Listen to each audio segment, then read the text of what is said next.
Hello, everybody. It's Olivia, your host. Welcome back to another episode of Olivia's Obscura.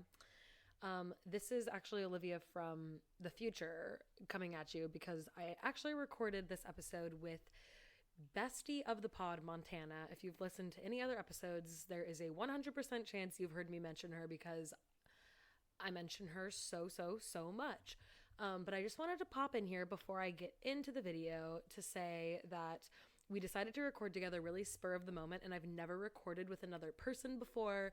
We had a very low budget, lo-fi setup, so we were recording with my one mic, the two of us, which is not something that you're really supposed to do because it's not designed to do that. But we just were like hanging out and the mood struck and we decided we wanted to record. It is a good episode. I had a lot of fun recording it. And I think you're going to like it, but I just wanted to come out and say that I know the audio is less than desirable. Okay? Like, I know. And I'm sorry. It's what we have today, right? I promise that, listen, we're working here at Obscura Pod headquarters. Like, we're working to get a better mic set up for guests. But you wouldn't believe it. The budget for this podcast is actually $0. So I guess if the audio really bothers you that bad, you can definitely go ahead and Venmo me a couple $100 to get some better mics. Olivia-Stober, if you are interested in being an angel investor into Obscura Pod Incorporated. That's not a real thing. I wonder if I do. Okay, this is really off topic, but I do wonder if I ever, because like I have a sole proprietorship for like my artwork that I sell, but I wonder if I ever, because like obviously long term I want to monetize the podcast. Like, are you kidding me? Getting paid to sit on my ass and talk into a microphone? Like, absolutely, I want to make money doing that. That's my passion. That sounds like the best thing that could possibly happen. But I wonder if that ever does happen, I'm gonna need to file like an LLC under like the Olivia's Obscura name, or if I can just kind of like lump it in with my current sole proprietorship. Anyway, that's like definitely not relevant to anything. But what I was trying to get at is the audio isn't great. I am definitely sitting closer to the mic than Montana, and I also am just used to talking louder, like into the mic. So at some points I'm gonna sound like absolutely insufferable because I sound so loud compared to Montana, specifically when I laugh. And so I just want you to know that, like, yeah, I'm aware that I sound like a hyena, and I hope that you can kind of like get into it. Like, if you can't get into it, get out of it. And vice versa. If you can't get out of it, get into it. But I just wanted to give you my fair warning that it is my sincerest apologies. I know that we have a not the most desirable audio setup, and I just, I'm going to do better. I'm going to do better for you. Okay. I promise. But I hope that you enjoyed the episode. Me and Montana hang out all the time. All we do is yell and laugh when we're with each other, which obviously doesn't always make for the most pleasant to listen to podcast, because most of this episode that you're about to listen to is a lot of yelling and talking over each other and laughing. But I hope you can power through. If not, that's not a big deal. I'll be back on Monday talking about another Lifetime movie, but this is definitely just like a goofy episode, different than my other episodes, and I had so much fun making it with one of my besties. Okay, so be happy for me and put your hands together. Go ahead and give me and Montana a big old round of applause because you are about to hear us talk. Okay, bye. Let's get into the pod. Okay, we're recording. Hi, do you want to hit that? Yeah, I do.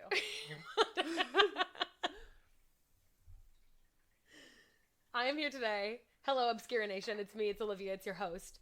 I'm here today with a very special friend of the pod that you all know because I talk about her every episode. It's Hi, Montana. Guys. Hi. Say hi, Montana. I am so happy to have Montana here today, and this is very impromptu because I've been trying to... I was wanting to get like a full setup with like a real, like 2 microphones and like headphones. We had big plans for this. We had huge plans, yeah. And I was just kind of like, fuck it. Like, let's... We got a little record. like over ambitious today with just the general need and desire to constantly hang out and you wanting to record. And so then it was like, well, we might as well just do it together. Right. Let's just do it together. And, you know, so yeah, the audio might not be top tier, but it's going to be fine. It's what we've got. And so it's what you're going to get. I did make you sit through Deadly Daughter Switch just now. Yeah. Is there anything you want to say before we get going? Anything you'd like to touch on? Anything you'd like to tell the world? Anything you'd like to get off your chest, off your desk? Okay, well, at some point, like, I will get curious in this episode. I will have to Google the stats on, like, how often do babies actually get switched at birth? That's actually a really good point. And, like, when they're trying to find them, do they just get on the news and say, hey, if you were born on this day, like, come take a DNA test? Hey guys, you might not be who you think you are. Come find out. That feels like a crazy way to announce that. It feels crazy. And also, the whole thing about how they met was crazy. But I guess we should start by summarizing. We gotta go back, because the whole thing is I crazy. have, like, so many notes here, but I gotta get into my Canva real quick. I'm actually gonna move this so that while I'm... Do I need to... I can support. You know... I got you, bestie. No, what if I do... That, okay. This, because then I can look at the laptop. Then we can look at the notes as we go. Perfect. And I'm also close to the mic. Oh, this is actually better. I had another question, but I forgot what it was already. That's okay. We can go off the rails too. Like, don't worry if Oh, I know what it was. I was gonna ask how much I'm allowed to swear. As much as you want. Okay, good. Just because, like, I generally do, and needed to make sure that no, that you was can okay. swear all you want. Okay, cool. We don't have any sponsors or anybody monetizing this podcast, so Sick. I answer to nobody. Sick. I love that. And so we can say fuck and shit and piss. That's crazy. And cock and dick. Go ahead and try it. Good lord. Okay. You can say any swear word you could possibly think of. This is the haunted house tour. Okay, yes. Okay, so today we are discussing the Lifetime Movie Network original Deadly Daughter Switch from the year 2020. And we kind of have our four key players, I would say. Yeah. We have our two daughters. The two daughters and the two moms are really the main point. The men in the movie are highly irrelevant. Yes, which is somehow it's kind of central to the plot, but they are all as characters highly irrelevant. And I kind of feel like it's like a reverse Bechdel test thing. Yes. There's no scene where the men are talking about something other than the women. That's correct. Absolutely true. Yeah. Oh, love that. Okay. Interesting take. Okay, so we start off the movie, we get introduced to Brooke, who is one of the moms. Yes. And she's a landscape architect. Well, wait, are we going to start at, like, the very, very beginning of the movie? Oh, yeah, the opening scene. Yeah, because the opening scene really sets up the rest of the movie. Like, okay, so... Because they're so formulaic, they do that often. Yes, and as commonly as, if you listen to the last episode, you heard Olivia describe the ending, like, the final good feels sum-up scene, there is also the flashback scene that usually starts off the movie and sets up something bad. Yes, you're right. So that, in this scene... And then they take place, like, later in the now times. And that catches up to the movie at some point. Correct. It's usually an integral clue, and it was in this movie. Yes. So it was, it was a girl, like, fighting with her boyfriend because she was pregnant, and he wanted her to get an abortion. Yeah, and they're in the car, and she's like... And she kicks him out of the car, and she's like, get out of the car. I'm keeping this baby. And he's yelling at her about, you know, like, what are you gonna do, like, be a teen mom? And she's like, yeah, I am gonna be a teen mom. So... And then she runs him over. Right. He asks what her plan is, and she runs him down, which, like... And, like, for all we know, he's left for dead. Yeah, it very much... You don't know if he's alive, you don't know if he's dead. No, and given the way that they kill people, it, like, heavily implies that he's a goner. He's a goner, right, because, well, also in the last episode, I introduced my spectrum of Lifetime universe physics to Fast and Furious physics. Of course. And so, I strongly concur. In the Lifetime universe, like, not only would getting run over by a car usually send you, like, to death, but, like, it could possibly, like, send you to another dimension based on how severe injuries are in the Lifetime universe. So it's interesting, but that's kind of the end of that scene. But I think that, like, it's definitely left ambiguous. I think you are supposed to assume that he's dead. I agree. That's true. No one needs to watch this movie. No. We would suggest against it. It was one of the worst ones. It's one of the worst ones, yeah. It's like, I watched it, this was the third time through I watched it, because I watched it once kind of like half-assed, and then I watched it once to take notes, and then I watched it once with you just this afternoon. I could probably do it a second. Like by the third viewing, I was like, this is I'm done. Yeah, this one's not.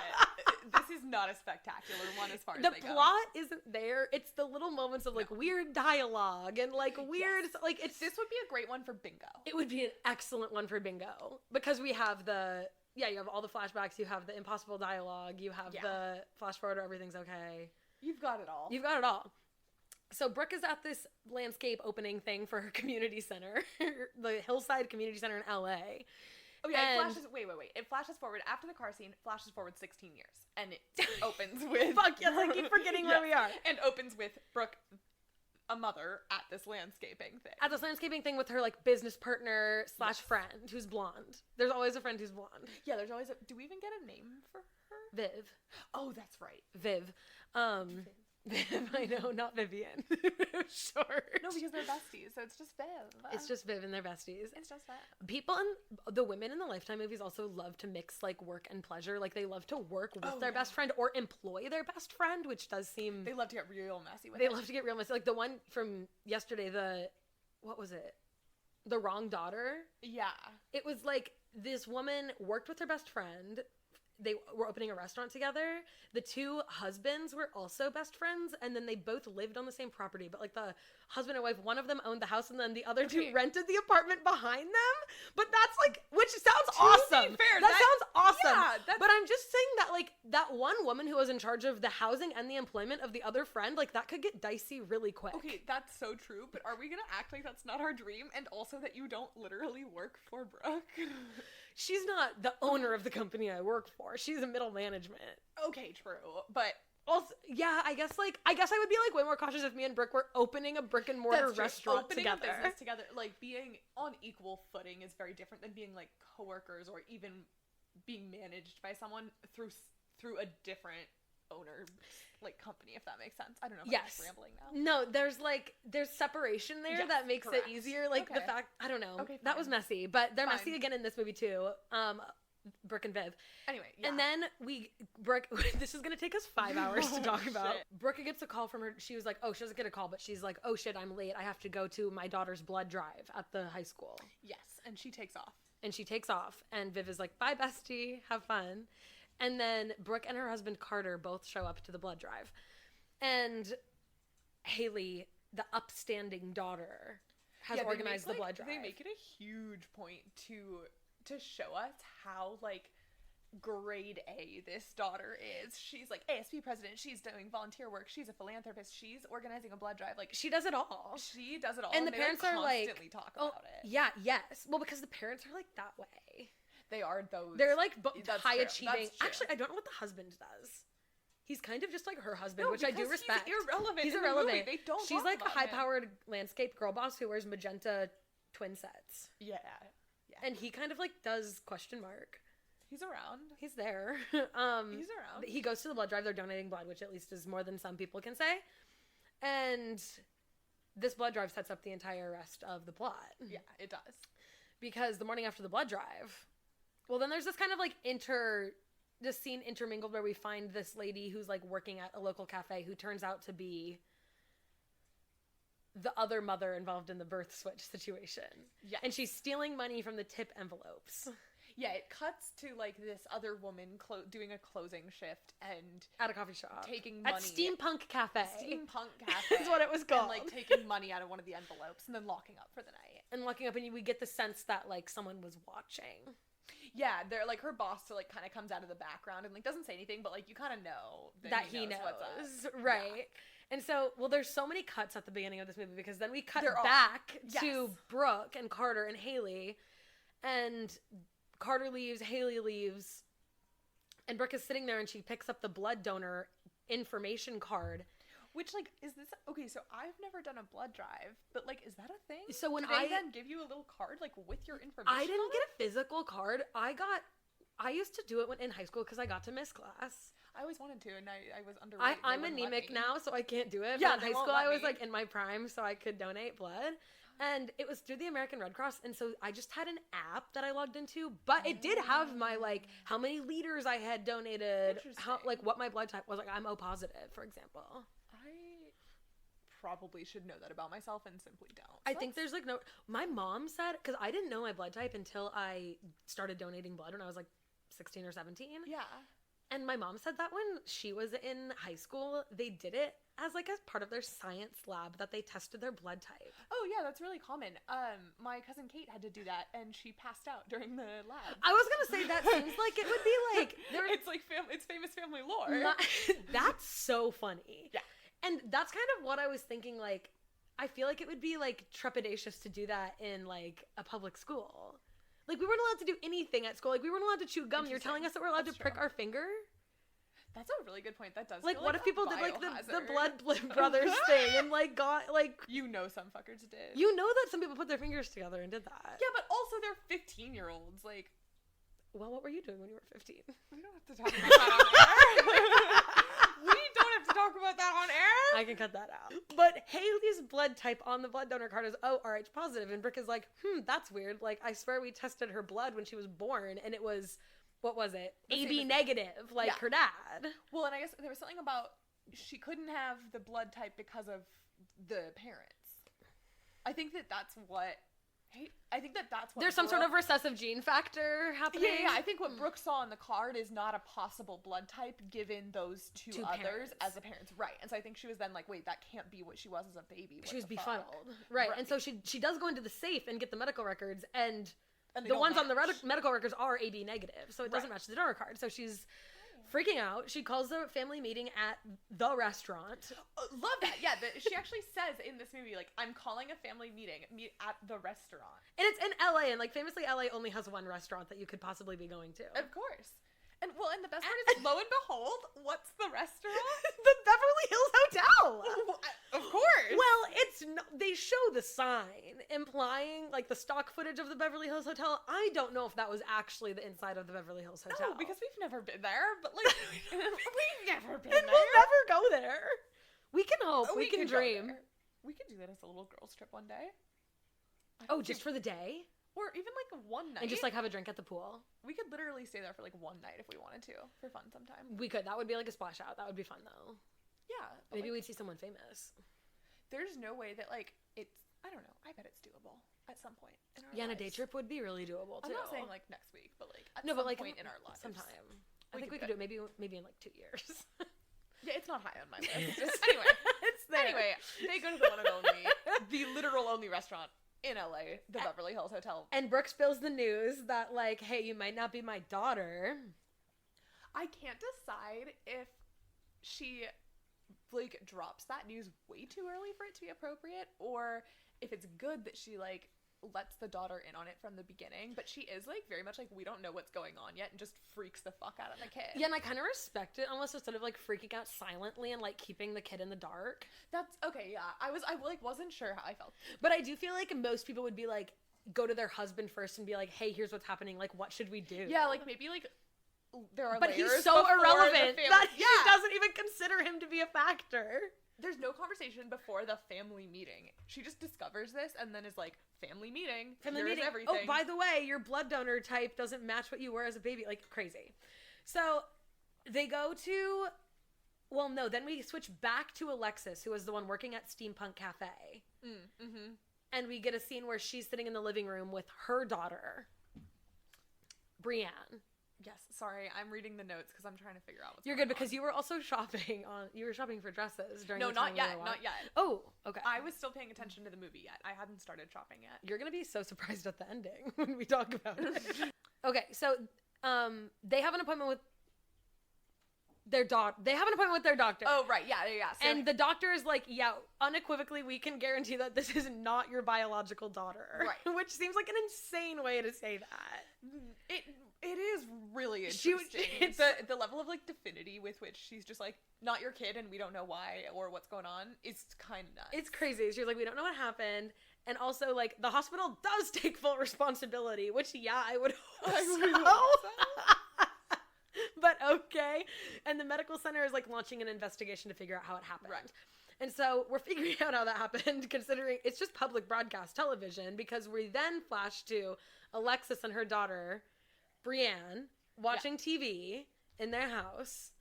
Yeah, she's like gotten home from another late double shift, and they're because she's picking up all these shifts to pay for their vacation. They're trying to like have a mommy-daughter trip, and obviously are like very poor and struggling. Is like trying. Yeah, but do you want to know what's so funny is that they're in this beautiful like Spanish style home. Yeah, it would be like a $3,000 upper middle class home. It's like I would feel like so lucky if I ever got to live in the house they lived in. I will never afford a house like that. No, and it was like her like poor person, like working class home. I work part-time at a restaurant. The real estate in Lifetime movies is also just baffling. Completely divorced from any reality. Yeah. Yes, because usually, they're multi-million-dollar homes, regardless of the character. My theory that I say with like pretty decent confidence is that they have someone that they like. The people who like direct and shoot these Lifetime movies know people who are realtors, and they just go into these like really fancy open houses and shoot them. I'm sure they have a setup because they are empty. Yes. The styling is minimal. Yeah, they don't like. It doesn't look like a home lived in. None of them have enough furniture for like an actual family to possibly be living. There's like no tchotchkes on the counters, like nothing. Meticulous. It's crazy. So bizarre. It's so bizarre, which like leads to the like uncanny valleyness of every Lifetime movie. It really does, because you're supposed to believe that these characters are living in this environment that humans simply are not. Isn't conducive to life. No, it's crazy. No. So on the TV, it comes up that Brienne, the daughter, who looks like Meadow Walker. I swear to God, that's Meadow Walker. It was, because it's funny, when I watched the movie the first time, I was like, yeah, like, I have to Google it. I was like, did she do a Lifetime movie? I'm like very confused. I was like, I didn't know she did Lifetime movies. She didn't. He does that sometimes. He like digs up. Just dug up there and scooped more food out of his feeder. Yeah, since you guys can't see. Like a vending machine. My cats have these automatic feeders that like the food comes down the chute like at a couple designated times per day, and they figured out that they can stick their little paws up the chute and like wiggle out a couple pieces. It's like 2 pieces of kibble. It is not worth it. It's so crazy. And it's like you would think that I like neglect them. I've never fed them in their entire lives. Like, just in case we're keeping my section of laughter there in the recording, I had to explain what I just saw because that was nuts. He's so stupid. That was nuts. He does, and then he eats it. Yeah.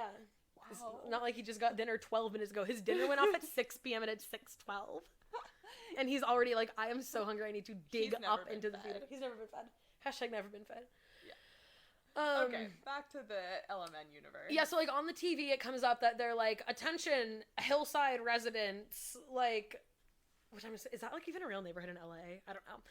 He was like, if you were born on December 29th, 2003, or if you have a daughter who was born on December 29th, 2003, come in and get a DNA test because like there's been a switched up birth situation. Yeah. They just announce it. They're just like, we don't know who the other baby is. They just do an open call. Open call, casting call, anyone who wants to come in. And he does say, like, you can go online and see a list of all the babies that were born at this medical center that day. Mm-hmm. So, like, I guess you could just then go online. So, like, I guess it's whatever. Seems fine. I guess I don't know how often that happens, so I can't play to the realism of that. Are medical records, like, public like that? Just for births? Maybe it's an extenuating circumstance. No, Still. they publish birthdays. Like, in the newspaper. Like, in the olden days, like, they would publish... Not even the olden days. Yeah, but that's, like, with people send in their birthdays to be published. Interesting. It's not like the hospital sharing those records. Yeah, you're right. I don't know how that works. I mean, everything the hospital did in this movie was fucked. Well, okay, that's fair. That's fair. I'm mad about them sharing the birthdays and, like, they literally swapped a baby. Right. Yes. That's right. Fair. They swapped a baby. Your battles. Which never gets covered. They're just like, oh yeah, the nurse that was on duty died. We don't know what happened. And that's the end of the story. There's no follow-up on that. This story is not about the hospital. It's not about the hospital. The hospital is just as irrelevant as the husbands. Correct. And the boyfriends. Because Yeah. Yeah. So Brienne is like, oh my god, Mom, like, that's my birthday. And her eyes get really wide. And then we get cut to a scene where I'm assuming that she ended up taking the DNA test because the next scene is Brooke and Carter and Haley, and then Alexis and Brienne sitting across from each other at, like, a conference table with a doctor. Yeah, they're all of a sudden, like, all in They're this all of a sudden meeting. all in one room, and it's like they hadn't ever, like, it seemed like this meeting was also the time that they were finding out that, like, this is the girl that you were switched with. Yeah, it seems like it was being introduced to them as well as us as viewers, but it's a weirdly jarring cut. Right, because it's like you're telling me that they haven't, like, emailed yet or anything. Yeah, there's no setup shown to us. They're just, like, all together now. I'm, like, really, really curious about, like, if this actually, I'm getting really caught up in the details, but, like, I'm so curious about if this did happen in real life. Is that how it would go down? Or I would assume there would be a more trauma-informed approach, like, in the real world where you got, like, access to a real therapist. And, like... Probably. I don't know. Like, maybe not, though. I'm having a little bit too much faith in the medical system. That's a good point. That's also a good point. So, who knows? Hi, Adam. Come here, baby. Nope, not up there. He wants to podcast so bad. Oh my god, he's trying. He is so out of control. How about you just hang out? Oh, okay. So the family sits down together with some half-assed family counselor who suggests that they let the girls decide how they want to move forward. And the proposed arrangement with is... no therapy, just no. like... They're just going to think about hash it out. Just sleep on it. Just sleep on it. I know that your life has been uprooted, as you know completely. But it's no big deal. No you can just decide how you want to move forward. They're 16 or 17, I think. Yeah. So the arrangement would be that each girl would spend an appointed amount of time in the biological parent's home each week, and then, like, it would, like, allow them to acclimate and, like, make an informed decision. Also, okay, like, so what was the decision, like, to switch back? Like, they were never gonna do that. Like, it's crazy to be like, hey, like, I know you're 16 and you've lived with these people for 16 years, but now that you've figured out this other lady's your mom, like, do you want to live with her instead? Like maybe I've never been in that position, no, but, that's like, no. crazy. Especially because there is a clear, like, class juxtaposition. Yeah. Well, and that does come into play later. And that really does come into play. But, okay, so that's kind of, like, it. Like, all of that goes down, like, literally 1 minute into the families meeting each other, and they're already like, so where do you want the girls to live? Like, it's insane. And it's not even like, maybe we start spending time together, and it's just, like, the girls will decide where they want to live pretty soon. It's like, what if we did, like, group dinners every Sunday or something with, like, all of them together? It seems like there's a better way to start orchestrate introducing any sense of connection. Yeah. There's another cutscene, and now it's Alexis back at Steampunk. And this is the one where she's closing the till, and the owner of the cafe, like, actually sees her stealing the money out of someone's envelope. And he goes, Alexis, like, I need you to take the money out of your pocket and, like, give me the money. And she just knocks him over.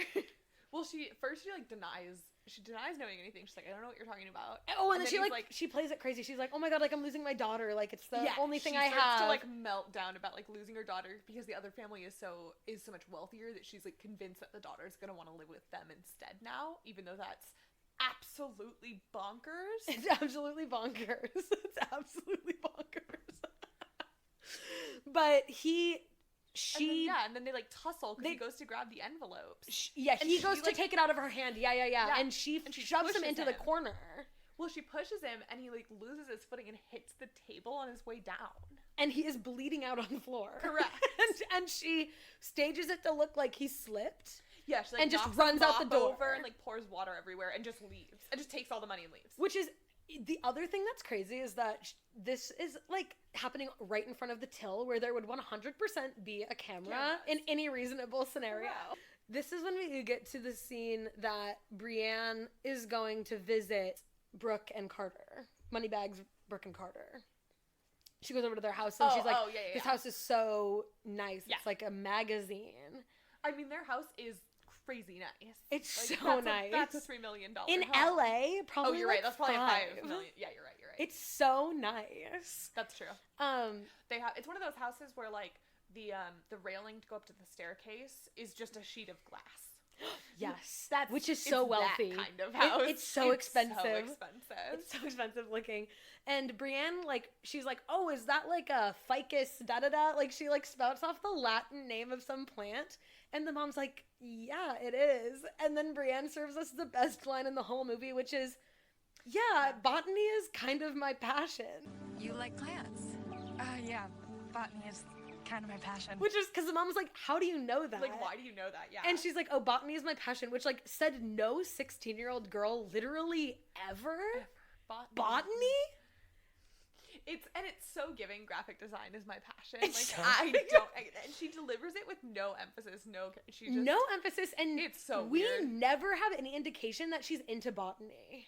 No. Like, it would be one thing if do some character development. Like, would it kill them? Like, when at the beginning, showed her gardening, if they showed her watering a plant or like having a propagation or something, like there's nothing that would indicate that botany is her passion. No, not at all. Anyway, that's probably my favorite part of the whole movie, and it happens like 15 minutes in. It's great. It's all downhill from there. Yeah.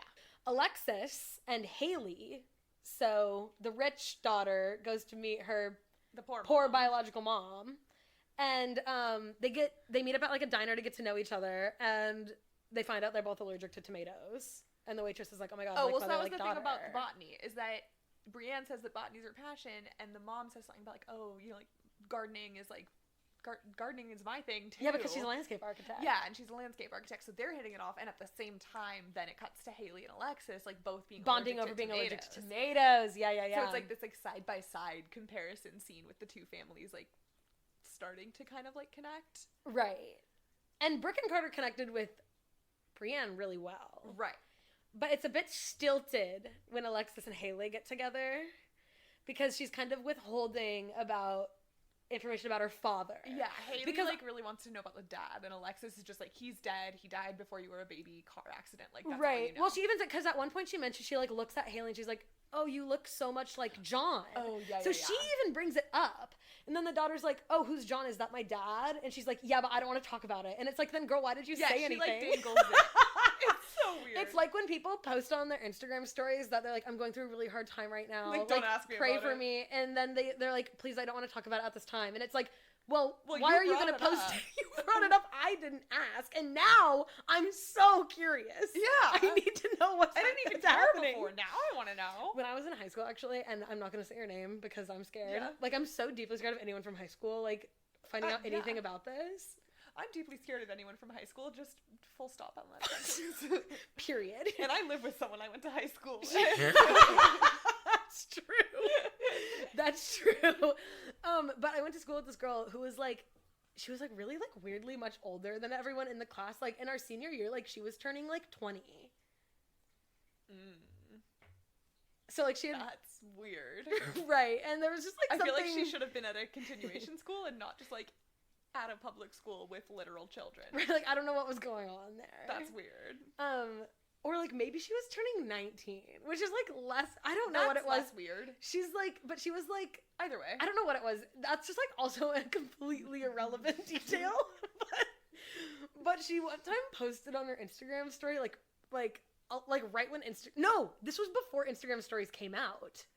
And so she posted on her grid a picture of her like laying in bed with a neck brace on and like the flash on. Like the room was dark and like the flash was on, so it was just like this like really scary like laying down angle with the neck brace. And the caption was, had a really scary accident. Please nobody ask me about it. It's really traumatizing to talk about. What? And it's like, why did you even post it then? What? It's like, yes, you do want to talk about it, or you wouldn't have put it on Instagram. Correct. That's incredible. All of the steps necessary in that, straight up from taking the picture all the way to writing that caption, incredible choices. It's incredible. There's something else about her that I'll tell you off mic too. Okay. Anyway, so what Alexis does tell Haley about the dad, she's like, oh, like he died before you were born, but I'm kind of ashamed because he was the assistant volleyball coach at my community college, where she was presumably on the team. She was a freshman and he was the assistant coach. And he knocked her up. Scandalous. Which is scandalous. He was probably 20 and she was probably 18. Yeah. Which is so scandalous. And Haley goes home and Brooke is like, oh, like how was meeting Alexis? And Haley was like, it's okay, like she was just kind of like withholding and like I didn't really feel like I connected with her like very much. Yeah. And the mom, and then she was like, the only thing that she told me was that my father used to be an assistant basketball coach, but he died. Right. And so the mom then goes and does some research. I love that the mom is just immediately like kind of suspicious. She's on her FBI agent shit. She is from second one. What was it called? Search Link? Yes. That's the database in she was the looking Google in? colors. Like, yes. in the same colors, but it was called Search Link. Search Link. Love. And what was the Instagram at the beginning? Insta Pictures. Insta Pictures was the bootleg So Instagram. good. I gotta go get some water. I'll be back. You're good. Keep going without me. I'm gonna keep going without you. So Brooke kind of does some research on her own, extracurricular research, and searches up John, who is Alexis's ex-boyfriend, Haley's biological father, etc. And she's like, that's weird. Like, I can't find any information about a volleyball coach dying at this community college. And she confronts the mom about it. They run into each other in a parking lot, and Alexis and Brooke run into each other. And Brooke is like, oh, hey, like, Haley had a good time with you yesterday. I'm just, like, curious that she told me about what happened with her dad, and, like, that's really sad, but I tried to find him because she is really, like, yearning for a connection with her father, or just, like, any kind of information that she can grasp. And she's like, and I couldn't find anything about a volleyball coach dying at this community college. And Brooke's excuse is that she says verbatim, not Brooke, sorry, Alexis's excuse for why she couldn't find him online, any record of this death, is that he technically wasn't the coach. He was the assistant to the coach. So it might have gotten lost in a technicality. Which is so silly. It's giving assistant to the manager. It is. I was about Like, to say it's so that. stupid. Assistant to the regional coach. Exactly. So stupid. But Brooke is like, oh, that's weird. Brooke, like, leaves it alone then, and they leave. Well, she leaves it alone in person, but you can tell that she's, like, definitely suspicious. Right, but she just, like, kind of walks away, but she is, like, very suspicious. But she continues to trust Alexis for an unknown reason. That's a really She interesting. continues to- The mom, like, goes back and forth. Well, because, like, we saw in... God, I don't remember which Stalked by My Doctor it is, but there's one of them where the mom totally falls for it, and there's one of them where the mom, like, sees through it right away. And is immediately, It's Sophie's like, mom. on it. Because the dad is also a dick. He's like, well, guys are just going to look at you if you have boobs. And the mom is like, no. The mom's like, yeah, okay. And That- this one, like, you can't tell the entire time. Like, is the mom clued into what's going on, or is she a dumbass? Like, you're not sure. You're really not sure. Back and forth the entire time. Right. It's a real bait and switch throughout the movie. Yeah. Just like with the babies. Just like with the babies. Bait and switched at birth. Yeah. So after this brief parking lot altercation or interaction, it wasn't really an altercation, Alexis drives to the office of the guy who used to be the head coach of the volleyball team at the community college. She finds him somehow. And so she drives to his office and is like, hey, like, do you know this guy? Like, John, whatever his name is. And he's like, yeah, like, he actually just asked me for a letter of recommendation a couple months ago. Yeah, he's like, he lives down the street. And Like, Brooke we is like, talked the what? other Like, day. he's not dead? And he's like, no, he's not dead. He works in Northern California. Yeah. And Brooke is like, holy shit. He's alive. And so that's that. How does this next part go down? He's like, I'm about to go for a run. says, I'll walk you out. Right. And I don't know what his job is. His job is... Running. Coach? Office. Coach. Big coach. His job is coach? Coach. Question mark? Yeah, and he was going for a run, and he's like, I'll walk you out. So he goes for a run. He's walking out he, like, walks with Brooke to her car. Alexis has followed Brooke to this location because she's following her, because she's suspicious about her asking about John. Yeah, she now knows that That Brooke she's- is, like, onto her, kind of. Totally. And Alexis is like, oh my god, what is she doing here at the head coach's office? And so she interrupts the head coach on his run, and he's like, Alexis, like, what are you doing here? Because he recognizes her immediately. From 15 years ago. Yeah, and she's like, what does she say? She's like, I won't let you take my daughter away from me. Yeah, like, she's something like, to that effect. I've done, everything I've done is to protect my daughter. Yeah, something like that. The same kind of meltdown she had with her boss. But then she gives him a big old shove down the stairs. Yeah, the she pushes concrete him stairs. again, and he goes down like the 2 flights of stairs. Yeah. So she's at this point run over her baby daddy. Yes. She has pushed and pushed. So run over the baby daddy. We don't know if he's dead. She's pushed the boss and hit his head. Don't know if he's dead. We never find out if. You're right. We never find out if he's alive or dead. Because they say they're like gonna reopen it, but it's like seems like he's had they think it's an accident. So they They just said it was an accident. They didn't say if it resulted in death. Yeah, that's true. I don't know. Anyway, so 2 questionables, and now then this guy that we know for sure is dead because it's on the news that night, and Brooke and Carter are watching the news in bed, which is like how romantic. I feel like that's so suburban. So suburban to crawl in bed and put on the news, and they're like, yeah, like this guy was just found. He fell dead. He fell down the stairs. I was just with this guy. Yeah, no, and they were like, he had heat exhaustion and like died when he was running. This guy who was a out. professional coach, he's professionally in shape. He just passed out from exhaustion.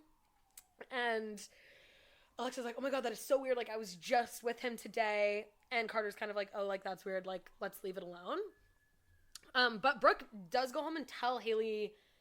She tells her daughter, Haley, and Carter what's going on. She's like, I found him. He's still alive. Right. So on and so forth. And then there's a barbecue later that night where Brienne and they're all gonna like get together. They're all gonna get together and do like a family barbecue, like I suggested in the beginning. Yes. Which like is they great. should have been doing like before they should have private been doing. time. So like Alexis and her greasy boyfriend, who's like a freeloader who lives in her like poor person Spanish style house with her, and is we get coming no along. info on him the entire time, other than that his name is Nick, and he's like kind of a sleazebag. Yeah, and I kind of like didn't know his name was Nick till like 3/4 of the way through the movie. You don't find that out, I think, until the scene where they're all like yelling at the barbecue. And she's like, Nick. Yeah, it literally like doesn't come up until then. No, you don't know anything about him. Because you don't need to. Right. And so the girls are hitting it off. Brienne and Haley are really hitting it off. Adam! That was so cute. He is so sweet. I just meant to. I think I'm going to breeze through a little bit of this here because I think this is... Well, yeah, I guess the barbecue is kind of an imperative moment. If you want to breeze through, I can step out for a minute. Oh, you don't have to step out. Please don't step out. I'm actually just trying to get us to the next most fun part to talk about. That's all. I'm going to let you just like speed run through this. Interject if you have a comment to make on anything though, okay? So they're all over at Brooke and Carter's house for a fancy barbecue. The boyfriend, Nick, gets drunk and starts a fight with Alexis at the dinner table because he's like, oh, this is what a double income house looks like, right? Yeah. I don't know what point he's trying to make because he's the one who's not contributing money to the household. Right. So, like, I don't get why he would call that out. No, because I think it was like a reverse thing where he's like, is this why you're always... I don't know what his point was. They all just, like, seem to have a weird shtick up their ass about the fact that this other couple has money. Right. But it comes out in really weird ways. It is because, like, Nick is, like, able-bodied from what I could tell. Like, he could have a job. Correct. And they don't talk about him having a job. No, ever. And it's kind of assumed that he's, like, a lazy piece of shit who just, like... Right, and the wife is... Or the mom is... Picking up doubles. Yeah, it's like picking up doubles, like, trying her best to, like, make ends meet for the daughter. And What Nick the is fuck just, like, Nick there. Doing? Yeah, what the fuck is this dude doing? And then he's just, like, being a big baby, making comments like, oh, these people have 2 incomes. Well, fuck you. Go get a job. Like, that would even be a valid comment to make if he was bitter about her not having a job. Like, I know this sounds so conservative of us, but, like, dude, what the fuck? Like, nobody wants to work anymore. Like, go get a job. Seems like nobody wants to work anymore. Yeah, really. Get your ass up and work. No, yeah, we do sound very conservative saying that, especially since I've done like 3 episodes where I go on tangents about how I hate working. Yeah, but you also don't go on tangents about how you hate other people for having more money. That's a really, really good point. You can't have both. No. You can be a lazy piece of shit, but then you can't complain. So Nick at that point, as he's on his drunken tirade, lets it slip that John is still alive. He's like, oh, are you gonna beat me up just like you did your ex? And she was like, oh, Nick, not here. Like, don't say that here. And at this point, the daughters are catching on to the conversation, and they're like, wait, what's going on? And Haley is like, Mom, tell her what you found out earlier. And Brooke is like, well, no, I'm not gonna I'm not gonna, this wasn't supposed to come out like this. Okay, yeah, so then Brooke also reveals that she found out today that John is also alive. And Alexis is pissed that Nick spilled the beans. Brienne is, like, feeling betrayed by her mother for lying about who she thought was her father being dead her whole life. And that is when Brienne decides to stay with Haley and her parents instead of going home with the mom. Right. She's like, I'm just gonna chill here for a little bit because of what the fuck. Because she's, like, obviously, like, hello? Like, what is anything? Yeah. Who's my dad? Who's now my mom? I've been switched at birth and my dad's not dead. What's going on? What's going on? Get this girl a therapist. Literally. Maybe, possibly even a psychiatrist. Who's to say? Definitely both. Definitely at least both. One of the both. 1-2 combo. That'll do it. So Brienne stays with the other family, with the rich family, and Alexis goes home. She dumps Nick. She kicks him out. She says, you can walk home and move your shit out of my house. And Alexis is kind of trying to reach out the next day, because what's also interesting is that Brienne, like, goes to school with Haley the next day. To, like, Beverly Hills High or whatever. I wondered about that, where I was like, did they, like, transfer her? Or, like, what's going on? Yeah, the mom was like, I called and her. said that you're coming to school with Haley tomorrow. And she was like, okay, that's fine. It's like, is she, like, that okay with just, like, switching schools? Like, why wouldn't she just overnight? Stay home for a day? That's okay. Stay home. Yeah, don't go to school for a day. Like, huh? I don't get it. Or did they go to the same school the whole time, which is just as fucking weird? No, because she's, at one point, she's like, it's a lot different than my old school. Oh, you're right. She does mention at dinner. That. Yeah. But yeah, they're, like, at school or whatever. The guy that Haley has a crush on invites them to, like, a party, and they, like, both say they're gonna go, and they're, like, finding friendship and camaraderie. They are. They're bonding. They're bonding real easily. This is, like, a real they're girls. Mm-hmm. Those two are the best part of the movie, because they just have a wholesome kind of arc. So Brooke is working from home. She's working in her living room, and her best friend / assistant Viv, and she's, like, confiding in Viv that she's, like, overwhelmed with, like, all of the turbulence in her personal life and work and the opening of the community center. And so the bestie is like, oh, like, let me go get you a mocha macchiato. That'll make you feel better.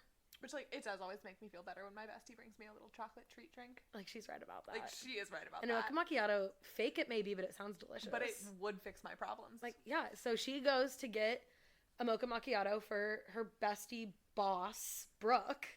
I mean, which is interesting because, like, I didn't even put it together that the bestie boss, Brooke, in the movie, my bestie boss is also Brooke. Yeah. I didn't even put the names together. Oh, I put that together immediately. That's so funny. I was like, look, there's Olivia.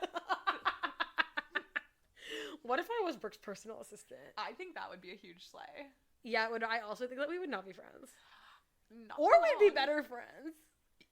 Because I'd schedule everything. That's true. So I could be so mad when she missed them. You're right. I was like, I could just schedule her to hang out with me all the time. If me being my friend's personal assistant, I'm like, just pencil me in for 3 hours from 11 to 2. Nice. I mean, if I could do that at any given job, then work would be fine. It would be so fun if that was work. But so Vivian leaves to go get side coffee, and at this point, Brooke kind of lets herself into the house. Not Brooke, I keep saying the wrong name. Alexis lets herself into the house and is like, I'm dropping this stuff off for my daughter, for Brienne. Right. And the moms kind of have, like, a little bit of a tiff, which is kind of irrelevant. Alexis then finds, she, like, waits in front of the house for the girls to come home from school. And she, like, interrupts and she's like, Brienne, like, please talk to me. Like, I've been trying to call you all day. Confronts her daughter. Like, please come home. I'm going to book the hotel for us to go on the trip. And Brienne is like, how do you have the money to go on the trip? You told me a couple days ago. About this trip yet? They were planning. We did because she's been kicking up the double shifts so that they had the money to go on the vacation. She's been promising her daughter this whole time that they would go on this trip up the coast. Right, and she's like, I booked the trip that we were gonna go on. And Brienne kind of, like, calls her bluff and is like, how did you get the money? You told me literally 3 days ago that you're gonna have to work a couple more months and then you'll have enough.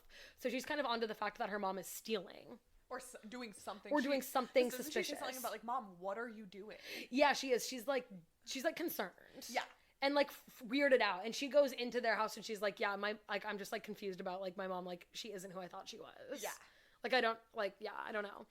Well, and the restaurant has been closed because of the owner's slip and fall. Again, like, we know that it's closed. We don't know if he's dead or not. We don't know if he's dead or not. So And it does reopen. But Brienne's like, how have you been getting more money if the restaurant's been fucking closed? Right. Yeah, because Mom's like, well, I picked up extra shifts. And she's like, no, you didn't. Like, work what has the been fuck? closed. You're right. Which is, like, smart. Like, yeah, she calls her bluff. And the mom is, like, torn up. She goes home and cries in bed, saying that she's going to be better for her daughter. Yeah. And that her only purpose is to be her mother. So then there's this whole thing. This is, like, so stupid, but there is that whole part where, like, Alexis, like, purposefully bumps Viv with her car while she's driving. Viv is, like, on a bike ride. This is the bestie employee. The bestie employee assistant was riding her bike at night. Alexis was, like, tailing her. Yeah. Knocks her over. Also unclear if she's dead or not, but she is alive. Like, that does come out the next scene, that she doesn't die. But Alexis did all that so that while Vivian's in the hospital, she, like, stages it so that Brooke offers her the job of her assistant while Viv is in the hospital, which is, like, so weird. Like, how did you even know that was going to work out like that? Whatever. That's, like, Hollywood magic, I guess. That's showbiz, baby. Later that night at dinner, the girls and then Carter and Brooke are sitting there, and the parents kind of position this conversation to the girls of, like, hey, like, we wanted to talk to you guys about something, because at this point they're just, like, one big happy family. It's, like, really interesting. But, like, they're all kind of weirded out by Alexis. Yes, exactly. But the mom, for some reason, even though her spidey senses were like, oh, this lady is not trustworthy, she lied about John being dead, she etc., still offers etc. her the job as her personal assistant. And then she posits at dinner later that night to the girls of, if anything were to happen to her and Carter, Alexis should be their legal guardian. Yeah. Why would she go against her intuition like that? Why would she do that? It makes no sense. Also, I don't understand, like, there must have been someone they already had lined up in their life to take their one daughter. Why would it change to Alexis? Well, the reasoning they gave is that she is one of the girls' biological mother, and she raised the other girl, so it would only make sense that the two of them would go to her. But, like, I guess I'm just like, you don't know her.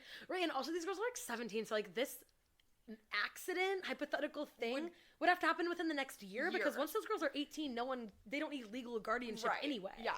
So it is, like, an interesting thing. But the other thing is that Alexis is peeping Tom outside this whole time, listening through the window, watching them eat dinner and have this conversation. So she overhears that Brooke has these plans for the lawyer to draw up a contract to, like, give this living trust to her.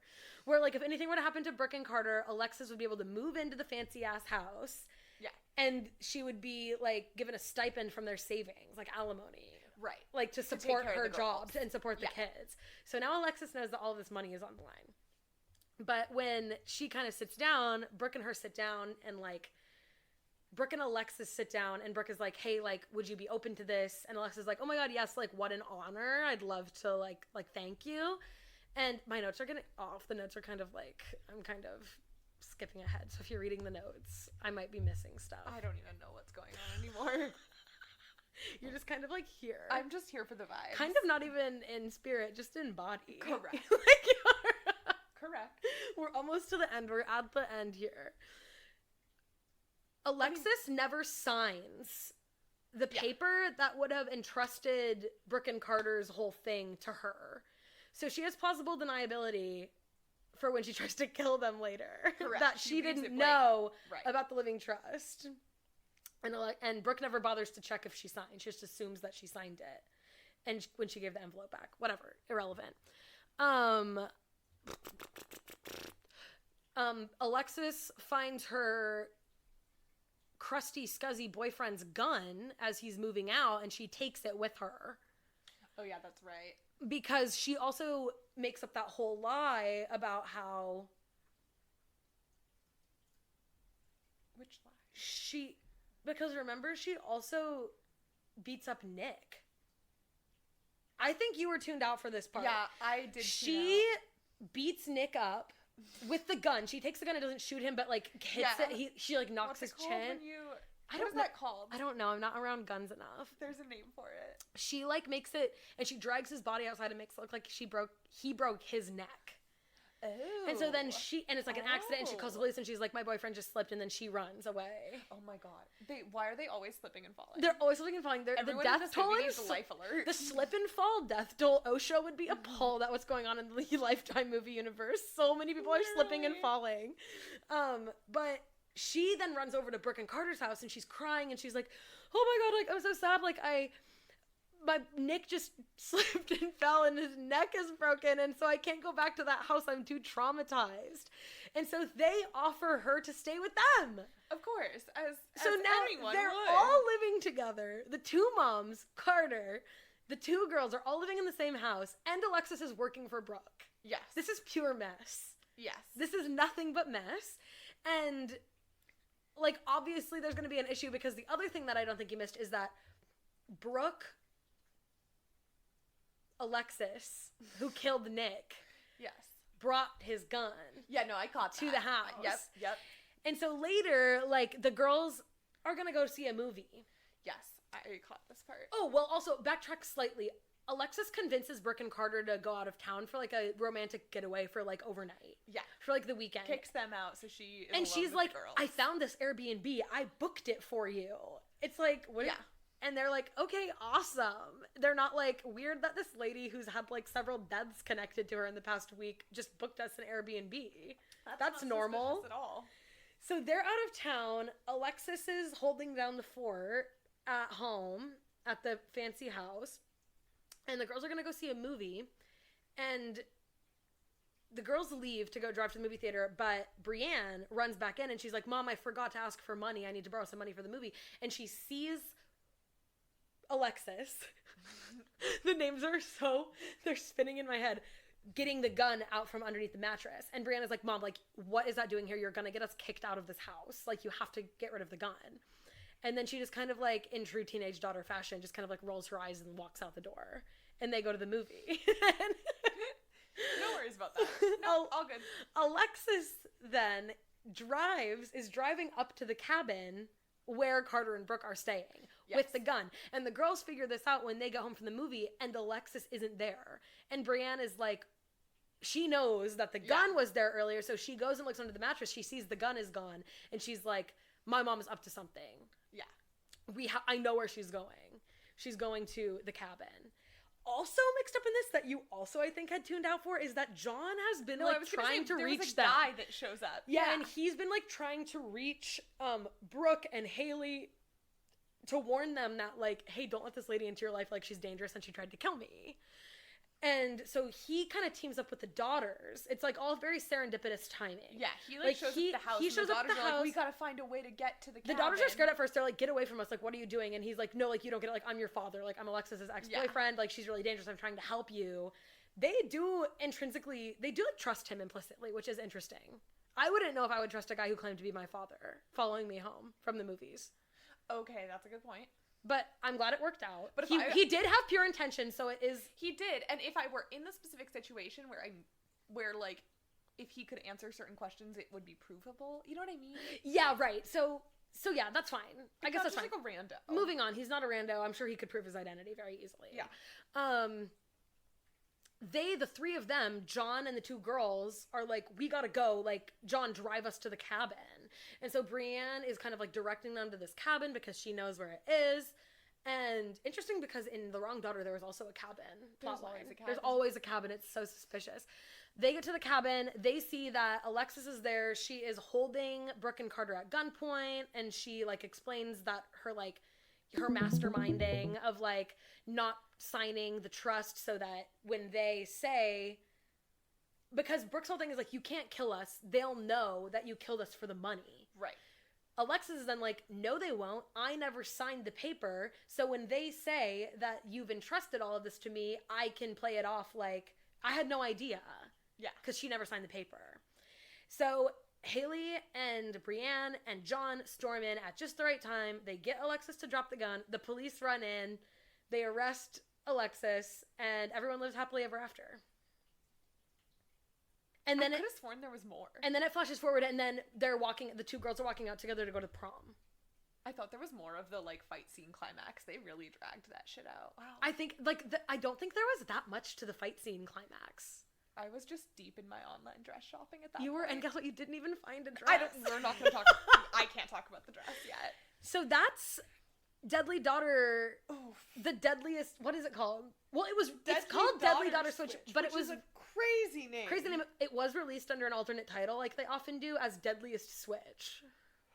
Okay, that one's better, but it is giving Deadliest Catch. It's giving the Deadliest Catch. funniest thing ever. It's bad, and it also gives no, like, it gives you no hints about, like, what it's gonna be about. Like, yeah, but, like, who's switched? Like, what was switched? Like, yeah, it was the deadliest one, but, like, what was the switch? At least in Deadly Daughter Switch, you get the sense that it's daughter. Okay, fair enough. I don't know. I mean, I have issues with the entire naming scheme of most Lifetime movies. Because they do kind of tell you what's going to happen before the movie even starts. Like, Stalked by My Doctor, you know that someone's going to get stalked by their doctor. There's no question about it. And even in the subtitle, Stalked by My Doctor 3, Patient's Revenge, you know that someone's going to get stalked by their doctor and the patient will take revenge. Take revenge! Yeah, exactly. They leave nothing up for interpretation. Well, any final thoughts? Oh my god. Thanks for joining me. We've been recording thoughts. for an hour. Jesus. It kind of feels like it's been 3. Yeah, it does. This one felt I feel like we've been sitting here forever. This one felt long. I wish I had better commentary on this movie, honestly. Well, there was And I think that I don't have good commentary because it's just not a good movie. It was not good. There wasn't a lot to talk about. I did No. like I want to go see I want to see the Sydney Sweeney one. I should go back and you watch should go that. back and watch The Wrong Daughter. That one's pretty Like, good. I don't know what it is that makes a Lifetime movie good because they're never good, but like some of them just hit you in such a way that you are entranced by the screen the entire time. Yeah, and like I still watch Stalked by My Doctor all these times later, and I'm still into it. Well, and I always go back to what's the twin one? With What the is that guys called? that get switched. No, the ladies with the hit and run. A murder sister No. something. What is it? A Sister's Secret. A Sister's Secret. Secret. That one is That so good. Is my favorite Lifetime movie of all time. That's your daddy's perfect little girl. Yes, that is my favorite fucking movie because A Sister's Secret. We genuinely recommend that one. I recommend that people one. watch that. There one. is not a second of that movie that you are not glued to the screen going, "What the fuck am I watching?" That one has, and also, if I remember correctly, that one, the bad acting isn't nearly as egregious as some of them. No, it's not. It's a little better. It's a little more passable, and I think that also, I think that plays a huge role where like it's all gonna be bad, but in some of them, the writing and the acting are both so bad in combination that it's just painful. And in some of them, like in Daddy's Perfect Little Girl, it is such bad writing and such bad acting to a point that it's like high camp. Yes, and like it there has is to a go bell one curve of to it. this. It's a bell curve of badness. Yes. Yeah, there's like an alignment chart that we could probably do someday of like bad, good movie. I bet we could. Yeah. We'll work on that. But other than that, I think we're gonna sign off. Okay. Thanks for joining me, Montana. I had Thank a great you so time. much for having me. This was so fun. I had so much fun, and I'm really thankful that you were willing to sit on the floor with me for an hour. I mean, I would have sat on the floor for you for any amount of time. Thank you, and you'll be back because we're doing our FNF episode. That one, I have so many thoughts and feelings about. It's like not even funny. I can't wait for that one. I can't wait. I'm so excited. Okay, bye. We love you. Bye. Remember to follow, subscribe to the podcast, leave a 5-star review if you haven't. And Montana, do you want people to follow you on Instagram or not? No, absolutely not. You don't even use it. I haven't posted on Instagram since 2019. If you follow me, you will be You deeply post an disappointed. occasional story. Like literally one. Yeah, and it's usually when I do something with you. Yeah. It's, yeah. Yeah. No. Okay, well, love you guys. Bye. Bye, Obscure Nation. Bye. See you next time.